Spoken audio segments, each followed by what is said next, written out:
최근 화제의 영화 1987과 관련해서 최 청장님의 소회가 남다르다 이렇게 이야기를 듣고 있습니다.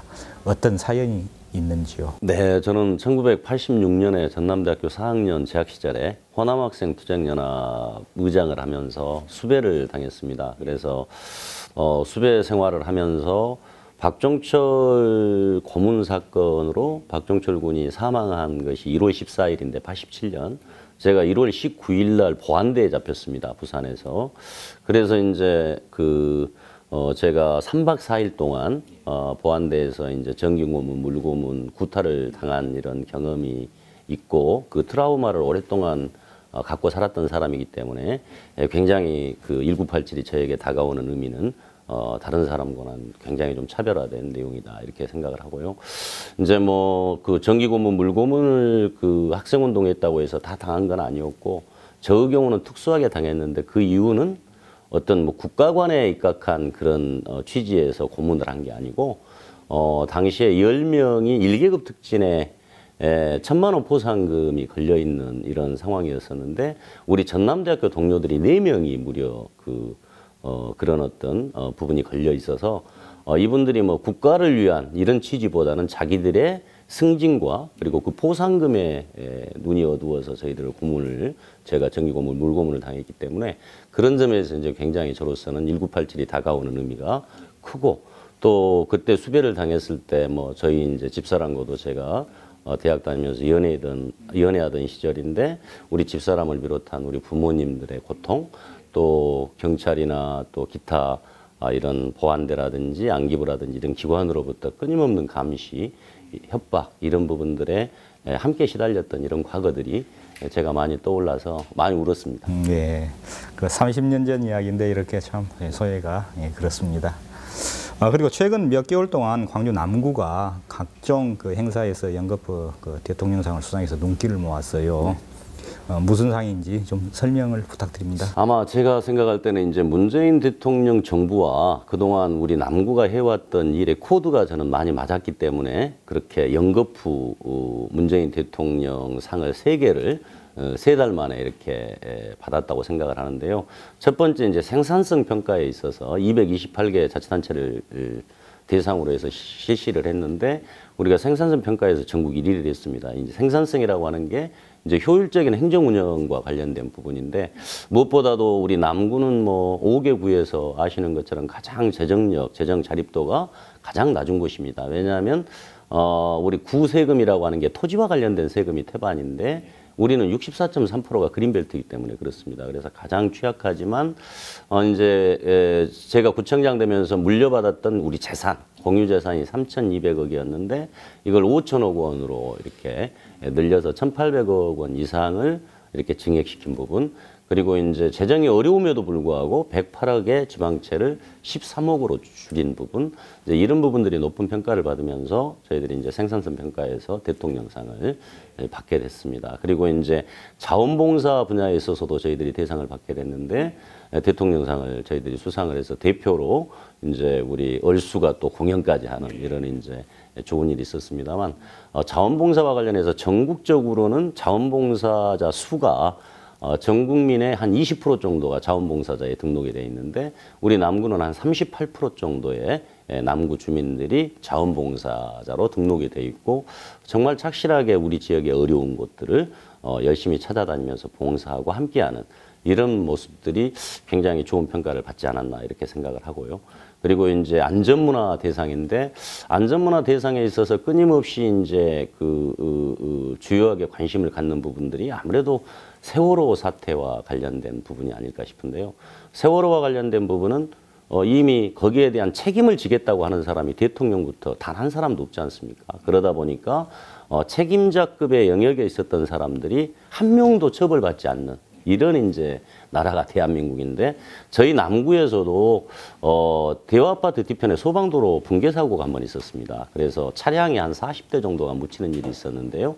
그때 이제 그 일을 수습해야 되는 것은 소방서가 책임을 지고 해야 되는데 정밀안전 진단을 한 후에 발굴을 해야 된다고 하는데 정밀안전 진단 기간이 25일에서 한 달이 걸린다고 하는 거예요. 그래서 한 달 뒤에 그거를 발굴을 하면 그 안에 혹시라도 사람이 있으면 사람이 살 수가 있겠습니까? 그래서 거기에 대해서 내가 모든 행정적인 책임과 정치적인 책임, 그리고 이 사고와 관련된 모든 책임은 내가 남구청장이 내 직위를 걸고 하겠다고 제가 각서를 쓰고 제가 5일 만에 발굴을 다 마무리하고 또 옹벽까지 다쳐서 2차 붕괴 위험까지를 전부 완화시키는 이제 그런 부분들, 그리고 이제 우리 남구 특히 봉선 일동을 중심으로 하는 자발적인 안전한 마을 만들기 사업들이 정말 좋은 평가를 받아서 이건 역시도 저희들이 대통령상을 수상하게 됐습니다. 최근 그 광주 지역 사회에서 상생 포럼이라고 하는 대규모 단체가 출범해서 이렇게 관심을 모았습니다. 어떤 조직이고 무슨 일을 하는 건가요? 상생 포럼은 이제 우리 광주 전남이라고 하는 곳이 특히 이제 호남이라고 통칭할 수 있는데요. 1940년에 영남과 호남의 인구 차이가 40만 명, 영남이 많았습니다. 아시는 것처럼. 현재는 800만 명 차이로 벌어졌습니다. 그래서 우리 호남은 527만 명, 영남은 1327만 명으로 인구 격차가 이렇게 엄청나게 벌어지고 있는데 지금 현 상황을 우리가 정확하게 직시하고 미래를 위해서 제대로 일을 해나가지 않으면 앞으로 20년, 30년 뒤에는 900만 명, 1000만 명 차이로 격차가 벌어질 수도 있겠다. 그래서 뭔가 우리가 광주와 전남이 서로 경쟁만 하는 구도가 아니라 좀 상생하는 구도로 가서 우리 광주 전남 인구를 합쳐도 거의 뭐 370만밖에 안 되는 이런 소규모의 어떤 이런 인구 비중을 가지고 있기 때문에 함께 시너지를 내야 된다 하는 취지에서 이제 상생 포럼이 만들어졌는데요. 이런 이제 지역 간의 상생뿐만 아니고 이제 계층 간의 또 세대 간의 이런 모든 사업들을 좀 상생 방향으로 풀어나가자 하는 취지에서 이제 상생 포럼이 만들어졌고, 그래서 이제 상생 포럼 처음 출범하면서 그 행사 내용도 그동안에 이제 포럼이 만들어지면 주로 이제 중앙 정치 하는 분들 또 중앙에서 유명한 가수들 중심의 공연 이런 부분들의 틀을 완전히 깨고 이제 오카리나 대합주를 비롯해서 우리 광주 시민들이 중심이 되는 이런 행사로 치러진 것으로 알고 있습니다. 현재 광주의 상황을 되돌아보면은 많은 현안들이 이렇게 거론이 되고 있습니다. 그 중에서 그 도시철도 2호선 문제가 이렇게 이슈가 되고 있는데 청장님의 견해는 어떻습니까? 도시철도 2호선 문제는 오랫동안 고민해왔던 건 사실입니다. 근데 고민의 내용 자체가 우리 주인인 광주 시민들 전체가 고민을 한 게 아니고 시장과 그리고 몇 사람의 전문가 그리고 시민단체 일부에서만 이 내용을 고민을 하다 보니까 정작 도시철도 2호선이 어떤 장점이 있고 단점이 있는지에 대해서 시민들이 모른다는 거죠. 그냥 막연하게 국비가 지원이 되는 사업인데 그 사업 해야 되는 거 아니냐 이런 취지에서만 접근을 하고 있는데 실질적으로 2조 2천억이 들어가는데 그중에 1조 2천억 원은 국비가 지원이 되지만 1조는 시비를 들여서 해야 되는 문제고 앞으로 우리 20년 30년 미래의 교통 환경이나 흐름이 어떻게 바뀌어갈 건지 자율주행 자동차 시대가 오고 드로는 시대가 온다는데 과연 지하철이 타당한 것인지의 문제. 그리고 타당하다면 당연히 이제 많은 우리 시민들에게 정보를 주어서 시민들이 다수가 그래도 지하철을 해야 된다고 우리가 판단을 한다면 지하철을 우리가 결정을 해야 될 문제지만 우리가 촛불 우리가 혁명에서 보듯이 이제 앞으로 지역의 시민들, 주민들이 중심이 돼서 결정해야 될 사업들이 앞으로 갈수록 많아질 거라는 거죠. 근데 민주인권 평화도시를 부르짖는 광주에서 이런 문제들을 시민들과 함께 고민하지 않는다는 것, 이건 저는 절차상의 문제가 있다고 보는 거죠. 그래서 도시철도 2호선을 할 거냐 말 거냐의 결정 권한은 저는 대다수의 시민이 행사하는 게 타당하다. 그래서 정확하게 시민들에게 정보를 주고 그걸 주민총회, 시민총회를 거쳐서 또 모바일 투표 같은 것을 거쳐서 그리고 여론조사 등을 통해서 최종적으로 결정하는 방식이 저는 타당한 것이다. 그리고 세부적인 내용은 이제 광주시가 주도해서 풀어가는 것이지 지금처럼 이를테면 뭐 16년 동안 고민했다, 20년 동안 고민했다.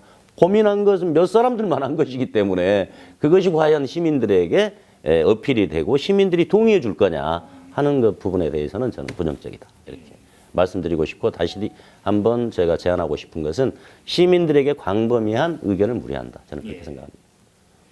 그리고 또 하나 있죠. 광주의 미래로 손꼽히고 있는 그 문화수도 조성 사업. 이와 관련해서는 아직도 우리 시민들이 조금 미진하다라고 이렇게 여기고 있습니다. 미진한 정도가 아니라 저는 대통령께서 해주겠다고 하는 것을 3분의 1, 5분의 1로 축소시켜가지고 요구하는 데가 저는 광주 전남이라는 생각 때문에 제가 사실 굉장히 제 마음속으로 이렇게 정말 아쉬움이 너무 큰데, 그래서 제가 지난번에 아시아문화전당 앞에서 기자회견도 했습니다만, 지금 대통령께서 문화수도로 육성하겠다고 다시 예전 노무현 대통령의 공약 내용으로 지금 문재인 대통령이 공약을 했어요. 그런데 우리는 지금 문화수도라고 하는 표현 자체도 쓰지 않을 뿐만 아니라 대통령이 구체적으로 공약했던 아시아 문화전당 내에 설치된 아시아 문화 아카데미를 국제 수준의 교육기관으로 육성하겠다는 문제. 그 다음에 이제 국내 예술인들 창작 활동을 지원할 수 있는 정주단지를 마련하겠다는 문제. 그리고 이제 4차 산업혁명 창의 콘텐츠 플랫폼 구축을 위해서 예술 기술 융합센터를 조성하겠다고 공약한 부분. 그리고 이제 공적 개발 원조를 통해서 아시아 문화 중심 도시의 국제화를 해 나가겠다고 이렇게 구체적으로 제시를 했는데 2019년 그 사업 계획 안에 이런 내용들이 들어있잖아요. 그리고 들어있어도 뭐 2, 30억 규모로 아주 축소해가지고 만들어진 내용이 전부인데, 과연 이렇게 해서 우리가 문화산업의 기반을 만들어갈 수 있겠느냐고 하는 거예요. 주겠다고 하는 것도 우리는 축소해서 받는 이상한 친절함을 가지고 제가 대응하고 있는 부분들이 너무 못마땅하고, 이런 태도야말로 광주를 결국은 침체시키는 저는 주요한 일이라고 생각합니다.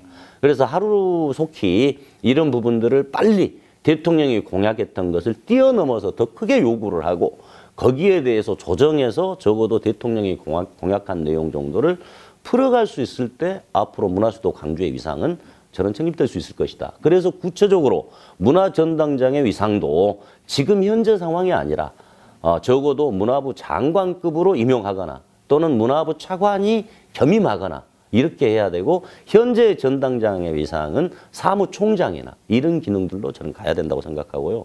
아시아 문화전당의 제일 큰 문제, 처음에는 이곳을 그 문화를 창조하는 기능을 만들어서 문화산업으로 연계해서 먹거리를 만들어가는 이런 과정으로 처음 노무현 대통령 때 설계가 됐었는데, 정권을 잃으면서 이제 문화의 전시, 공연 중심의 문화 향유 공간으로 바뀌면서 아시아 문화전당이 제 기능을 지금 못하고 있는 부분인데, 이걸 제대로 풀어가기 위해서는 처음에 노무현 대통령 때 고민했던 600명 정도 규모의 인력을 확충할 수 있는 그런 방향으로 가야 되고, 그런 요구들을 우리가 적극적으로 해 나가야 한다. 저는 그런 취지에서 아시아 문화전당에서 제가 기자회견을 한 것입니다.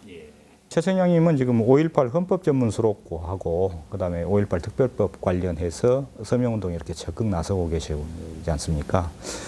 어떤 내용인가요?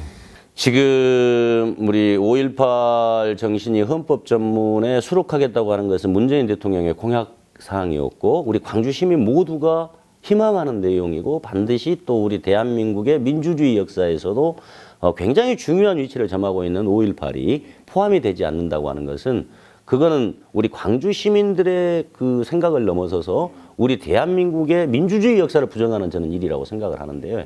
이미 이제 국회 개헌특위 자문위원회 최종 보고 안에는 3.1운동, 4.19, 60항쟁은 헌법 전문 내용에 포함이 돼 있는데, 우리 5.18 정신은 지금 빠져 있는 상태입니다. 그래서 이제 우리 광주의 정치권이 이제 국민의당 중심이긴 하지만 당을 떠나서 광주 시민들을 대표하는 분들이기 때문에 이분들이 적극적으로 노력해서 당연히 5.18 정신은 헌법 전문에 수록이 돼야 되는 게 맞습니다. 3.1운동, 4.19, 5.18, 60항쟁. 이런 일을 하지 않기 때문에 시민들의 힘으로 이 일을 만들어갈 수밖에 없는 환경이 지금 우리 광주인 것이고, 또 거기에 곁들여서 이제 5.18 특별법 제정도 결국은 여야가 협의를 해서 공청회 과정을 거치지 않고도 특별법을 제정하자고 해놓고 이제 국방위원회에서 협의하는 과정에서 그 절차를 문제 삼아가지고 이번에 부결시켜 버렸잖아요.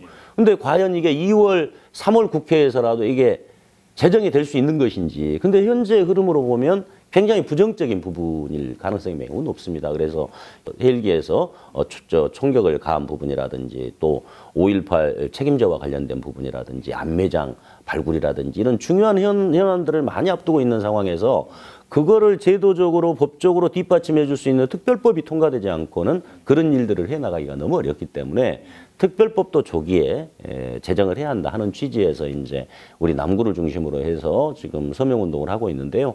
이걸 좀 전국화시킬 필요가 있겠다 생각을 해서 전국의 자치단체장들을 중심으로 해서 그분들에게도 서명을 받고 또 광주 전역으로 좀 확대해서 앞으로 5.18 정신이 헌법 전문 그리고 5.18 특별법도 조속히 제정될 수 있도록 우리가 힘을 모아야 되지 않을까 그렇게 생각합니다.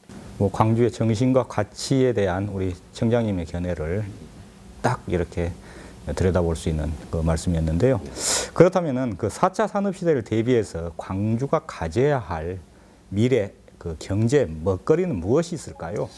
그 부분에 대해서는 방향은 저는 광주시가 잘 잡아가고 있다고 생각합니다. 기존에 우리 이제 광주의 기간 산업, 그러니까 광산업, 자동차 산업, 전자 산업, 그 다음에 전력 산업을 바탕으로 해서 문화 산업, 이 문화 산업 5가지를 바탕으로 해서 4차 산업혁명 시대를 어떻게 만들어갈 것인지 또 대비할 것인지에 대해서 이번에 3대 밸리를 광주시에서 발표를 했던데 뭐 에너지밸리, 문화밸리, 자동차밸리 이 컨셉은 저는 방향은 잘 가고 있는 것이라고 생각하는데 문제는 어떻게 실현시킬 것인지가 이제 문제라고 저는 생각을 해요. 그래서 자동차 산업과 관련해서도 가장 지금 현재 미래가 제대로 보이는 것은 자율주행 자동차 형태인데 이게 이제 우리 그동안에 삼성전자의 이제 흐름들이 삼성전자가 거의 지금 이전을 해나가는 부분이잖아요. 그래서 자율주행 자동차의 가장 근간이 되는 게 전장산업이기 때문에 이 전장산업을 유치하지 않으면 미래형 자동차 산업이 결국은 우리 지역에서 성공하기가 어려운 이런 과정이고 무엇보다도 현대 기아 자동차가 앞으로 장기적으로 미래형 자동차에 대한 모든 부분을 우리 광주에서 생산해내겠다고 하는 확약을 받지 못하면 이 자동차 밸리라고 하는 것이 우리들의 구호밖에 될 수가 없다고 저는 생각을 하기 때문에 이 점에 대해서 우리가 충분히 준비하고 대비하고 현실성 있게 접근을 해야 한다. 저는 그렇게 생각하고요. 아까 문화산업과 관련된 부분도 가상, 증강 기술을 포함하는 문화 콘텐츠 산업으로 발전시켜 나가는 데 있어서 이제 앞으로 CT연구원도 만들어지긴 하지만 그거 하나만 가지고는 안 되기 때문에 우리 아시아 문화전당을 문화를 창조하는 기능으로 빨리 전환을 함께 해서 문화산업과 관련된 기반을 확실하게 구축을 해야 된다고 저는 생각하고요. 또 이제 제가 아쉬운 점은 우리 전력 에너지 산업과 관련해서도 문재인 대통령께서는 5조 5천억이라는 막대한 금액을 들여서 영산강 주변에 에너지 융복과 클러스터 조성 사업을 추진을 하겠다고 공약을 했는데 국정과제 100대 과제를 수립하고 또 지역에서 대통령 공약을 관리하는 과정에서 3분의 1조각, 5분의 1조각으로 지금 가고 있는 이런 상황입니다. 그래서 이런 부분들이 우리 광주 전남의 가장 저는 큰 문제라고 생각하는 겁니다. 적어도 대통령께서 공약한 부분들에 대해서 100% 이상을 만들어내고 그걸 관철시키기 위해서 노력해 줘야 되는데 그 점이 너무 아쉽다. 그리고 아쉬운 정도를 넘어서서 저는 거의 분노를 느끼게 된다고 저는 말씀드리고 싶어요. 그래서 그러다 보니까 우리 지역이 이렇게 타 지역과 경쟁력을 심대하게 잃고 있는 이런 중요한 지금 지점이 되고 있는데 왜 우리 광주 전남의 지도자들이 훌륭하지 않아서가 아니라 저는 그분들에게는 절박감과 열정이 없다고 생각합니다. 자신의 문제로 생각하고 본인이 어떻게 해서든 이 문제를 풀어가겠다고 하는 의지를 정확하게 갖는 분들이 우리에게는 많지 않다는 것. 이게 저는 가장 큰 우리의 어려움이고 문제다. 그리고 거의 우리를 대변하고 있는 국회의원님들이나 또는 광역시도지사님들이 광주와 전남 도민이 아니라 출생만 이곳이지 실제 생활의 거처와 주요 가족들 재산은 전부 서울에 있는. 그래서 거의 지금 우리 광주 전남을 대표하는 분들의 80%가 서울 시민입니다. 이런 절박감이 없기 때문에 우리 지역의 모습이 이렇게 가고 있는 것이다. 저는 그렇게 생각하고 있습니다. 그 말씀 중에 그 광주 경제를 살리기 위해서 5조 5천억 규모의 그 영산강 에너지 융복합 클러스터 중요하다 그렇게 말씀을 하셨는데요. 이 사업의 전망과 가치는 어떻게 평가를 하십니까? 지금 이제 그 친수구역 특별법이라는 게 있습니다. 이명박 정부가 4대강 사업을 촉진하기 위해서 만든 법률인데요. 이 친수구역 특별법은 우선 행정 이행 절차가 2개월에서 3개월이면 끝납니다. 모든 이제 그린벨트를 풀기 위한 절차들은 짧으면 2년에서 3년, 길게는 5년에서 7년이 걸리는데 친수구역 특별법의 그린벨트 해제 절차는 중앙도시계획심의위원회의 심의만 거치면 됩니다. 의결도 아니고.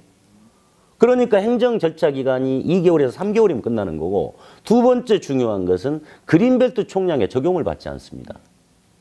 그 중앙도시계획심의위원회에서 심의를 해주는 게 광역도시기본계획의 그린벨트 해제 면적을 늘려주는 것이기 때문에 그린벨트 총량에 적용을 받지 않습니다. 현재 우리 광주시가 9.2 평방킬로미터를 풀 수 있는 그린벨트 총량을 가지고 있는데 광주시가 계획하고 있는 것은 12만 평방킬로미터가 넘습니다.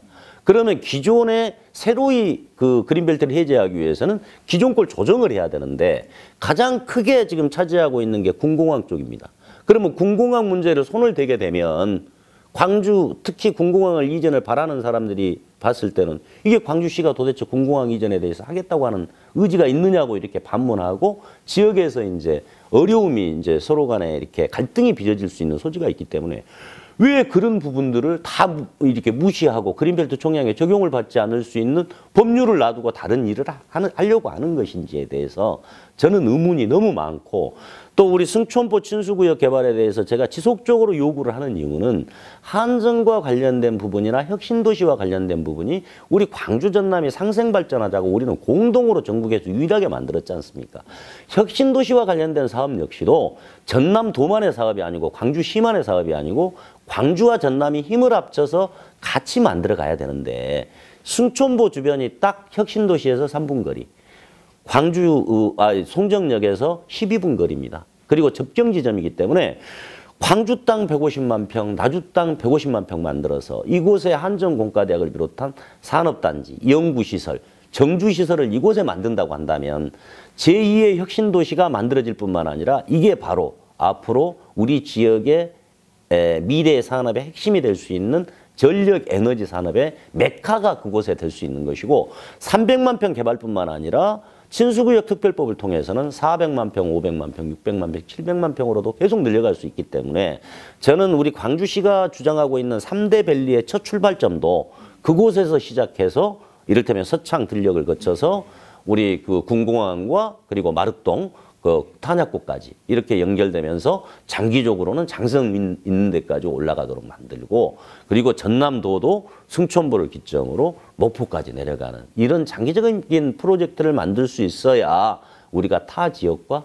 경쟁 구도를 저는 형성시킬 수 있다 하는 취지에서 제가 승천보 친수구역 개발을 주장하고 있는 것입니다. 네. 그리고 이제 지방선거가 6개월 앞으로 이렇게 다가왔지 않습니까? 이번 지방선거 상당히 중요하다고 다들 말씀을 하시는데 청장님이 꼽고 있는 이번 지방선거의 의미 어떻게 보십니까? 이번 이제 지방선거, 항상 뭐 지방선거도 중요한 선거고 또 해야 될 역할도 큰 시기였습니다만 이번 저는 올해의 지방선거는 특별한 의미가 두 가지가 있다고 생각합니다. 첫 번째는 이제 자치분권과 관련해서 연방제에 준하는 자치분권 국가를 만들자 하는 게 이제 주요한 개헌의 방향인데, 물론 이제 국회에서 이 문제에 대한 동의가 잘 이루어지지 않고 있는 건 사실입니다만 결론적으로는 결국은 누군가는 이 일을 만들어 가야 된다고 생각합니다. 그러면은 이 자치분권이 강화되면 강화될수록 중요한 것은 사람의 사고의 문제입니다. 그동안에 그 사람이 살아왔던 과정에서 자치분권, 특히 민주적인 사고를 가지고 시민들과 직접적으로 소통하면서 함께 의사결정을 해왔던 사람과 항상 중앙 권력에만 의지하고 중앙 집권적인 어떤 이런 일과 그런 공간 내에서 활동했던 사람들과는 근본적으로 접근 방식 자체가 달라지게 됩니다. 그래서 저는 지방자치를 통해서 충분히 검증되고 또 시민들과 함께 했던 사람들이 자치분권을 책임질 수 있는 구조가 될 때, 그때 비로소 저는 우리 대한민국의 빠른 속도로 진정한 의미의 지방자치를 실현할 수 있는 길이 될 것이다. 저는 그렇게 생각하고요.